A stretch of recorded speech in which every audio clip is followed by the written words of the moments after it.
एक ऐसी कहानी जो आपको रात को सोने नहीं देगी। एक छोटे से गांव में एक पुराना और सुनसान घर था, जिसे लोग खौफनाक घर के नाम से जानते थे। कहा जाता था कि वहां रात के वक्त अजीब व गरीब आवाजें आती थीं, जैसे किसी की कराहने की आवाज हो, और कभी कभी दरवाजे पर किसी की उंगलियों के निशान नजर आते थे।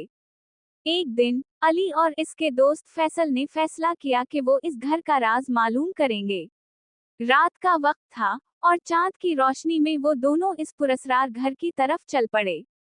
जब वो घर के करीब पहुंचे, तो एक सनसनीखेज हवा ने उनके जिस्मों को टूटकर लरजा दिया। अली ने दरवाजा खोला और दोनों अंदर दाखिल हो गए। अंदर का माहौल बहुत ही सुनसान था, जैसे कई सालों से कोई वहां नहीं आया हो। अचानक फैसल ने एक कमरे के कोने में कुछ हरकत देखी। दोनों ने खौफ के साथ कदम बढ़ाया और दरवाजा खोला। अंदर एक पुरानी अलमारी थी, जिसके दरवाजे पर एक खून आलूद निशान था। ये क्या है? अली ने खौफ से पूछा।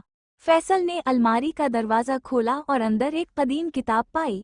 जब उसने किताब को खोला, तो एक बुलंद चीख सुनाई दी और कमरे का माहौल यकदम बदल गया। किताब में एक रूह का जिक्र था, जो इस घर में बंद थी और अब आज़ाद हो चुकी थी।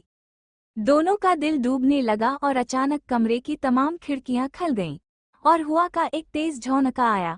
इसके बाद दोनों की आंखों के सामने एक शफ्फाफ साया दिखाई दिया, जो आहिस्ता आहिस्ता उनकी तरफ बढ़ रहा था। हमें यहाँ से फौरन निकलना होगा, फैसल ने कांपते हुए कहा। मगर जैसे ही वो दरवाजे की तरफ दौड़ने लगे, दरवाजा बंद हो गया और कमरे में एक सियाह बादल छा गया। फिर एक जोरदार आवाज आई, अब तुम दोनों मेरे साथ रहोगे। अली और फैसल की जान बच गई। वो दोनों इस दिन के बाद कभी वापस नहीं आए, और उनका राज आज भी इस खौफनाक घर में दफन है।